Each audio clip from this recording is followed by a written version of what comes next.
Here is a book 2 version of Taylor Swift's Love Story. Okay, there might be an introduction to this song, but I'm going to start right where the music is, where the singing, okay? So the bass notes are D and D, G and G, and then B and B, back to G and G.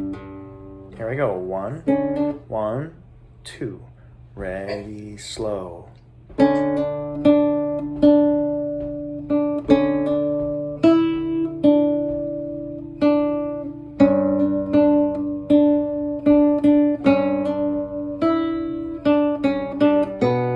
2, 3, 4. Bass.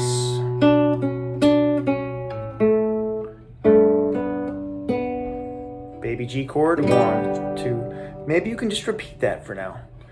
I think the song actually there's not a repeat symbol, but the next section I think is the same exact thing twice in a row. Yeah, it does that whole thing twice, and then it changes.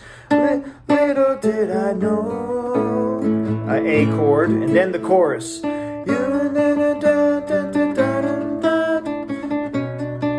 Cool, so we'll work on the chorus maybe next lesson or so.